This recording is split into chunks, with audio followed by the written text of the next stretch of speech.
Welcome back to the Berry Center. My name is Mary Berry. I'm the Executive Director of the Berry Center. Today we have our second reading from my father's essay, Conservation and Local Economy. This second reading makes clear the difference between optimism and hope and the way we must work. Hope is the result when we go to work with what is right in front of us to do. It has been and is the way we work here at the center. Here he is. My part of rural America is a colony, like every other part of rural America. Almost the whole landscape of this country, from the exhausted cotton fields of the plantation South to the eroding wheatlands of the Palouse, from the strip mines of Appalachia to the clear cuts of the Pacific Slope. It is in the power of an absentee economy, once national and now increasingly international.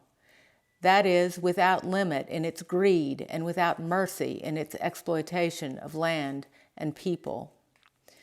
Between the prosperity of this vast centralizing economy and the prosperity of any local economy or locality, there is now a radical disconnection. The accounting that measures the wealth of corporations, great banks, and national treasuries takes no measure of the civic or economic or natural health of places like Port Royal, Kentucky, Harpster, Ohio, Indianola, Iowa, Matfield Green, Kansas, Wolf Hole, Arizona, or Nevada City, California, and it does not intend to do so.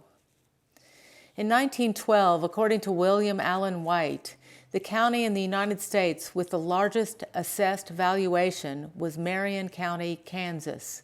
Marion County happened to have a larger per capita of bank deposits than any other American county. Yet no man in Marion County was rated as a millionaire, but the jails and poorhouses were practically empty.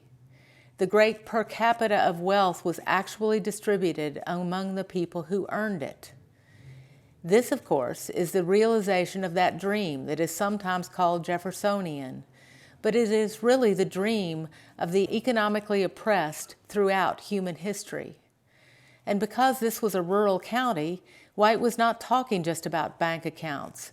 He was talking about real capital, usable property. That era, that dream are now long past. Now, the national economy, which is increasingly a global economy, no longer prospers by the prosperity of the land and the people, but by their exploitation. The Civil War made America safe for the moguls of the railroads and of the mineral and timber industries who wanted to be free to exploit the countryside. The work of these industries and their successors is now almost complete. They have dispossessed, disinherited, and moved into the urban economy almost the entire citizenry. They have defaced and plundered the countryside. And now, this great corporate enterprise, thoroughly uprooted and internationalized, is moving toward the exploitation of the whole world under the shibboleths of globalization, free trade, and new world order. The voices of the countryside, the voices appealing for respect for the land and for rural community, have simply not been heard in the centers of wealth, power, and knowledge. The centers have decreed that the voice of the countryside shall be that of buffoons, hicks, and other caricatures, and only that voice have they been willing to hear. The business of America is business, a prophet of our era too correctly said. Two corollaries are clearly implied: that the business of the American government is to serve, protect, and defend business, and that the business of the American people is to serve the government, which means to serve business. The costs of this state of things are incalculable. To start with, people in great numbers, because of their perception that the government serves not the country or the people, but the corporate economy, do not vote. Our leaders, therefore, are now in the curious and hardly legitimate position of asking a very substantial number of people to cheer for, pay for, and perhaps die for a government that they have not voted for. But when the interests of local communities and economies are relentlessly subordinated to the interests of business, then two further catastrophes inevitably result. First, the people are increasingly estranged from the native wealth, health, knowledge, and pleasure of their own country. And second, the country itself is destroyed. It is not possible to look at the present condition of our land and people and find support for optimism. We must not fool ourselves. It is altogether conceivable that we may go right along with this business of business, with our curious religious faith in technological progress, with our glorification of our own greed and violence, always rationalized by our indignation at the greed and violence of others, until our land, our world, and ourselves are utterly destroyed. We know from history that massive human failure is possible. It is foolish to assume that we will save ourselves from any fate that we have made possible simply because we have the conceit to call ourselves Homo sapiens. On the other hand, we want to be hopeful, and hope is one of our duties. A part of our obligation to our own being and to our descendants is to study our life and our condition, searching always for the authentic underpinnings of hope. And if we look, these underpinnings can still be found. For one thing, though we have caused the earth to be seriously diseased, it is not yet without health. The earth we have before us now is still abounding and beautiful. We must learn again to see that present world for what it is. The health of nature is the primary ground of hope.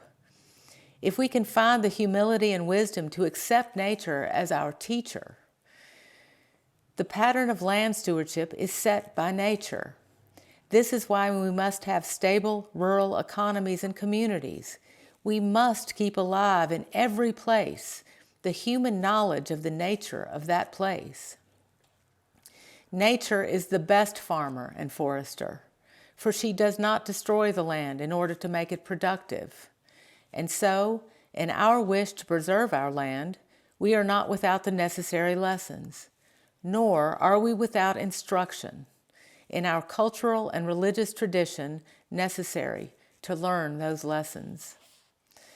But we have not only the example of nature, we have still, though few and widely scattered, sufficient examples of competent and loving human stewardship of the earth. We have, too, our own desire to be healthy in a healthy world. Surely, most of us still have, somewhere within us, the fundamental human wish to die in a world in which we have been glad to live. And we are, in spite of much evidence to the contrary, somewhat sapient.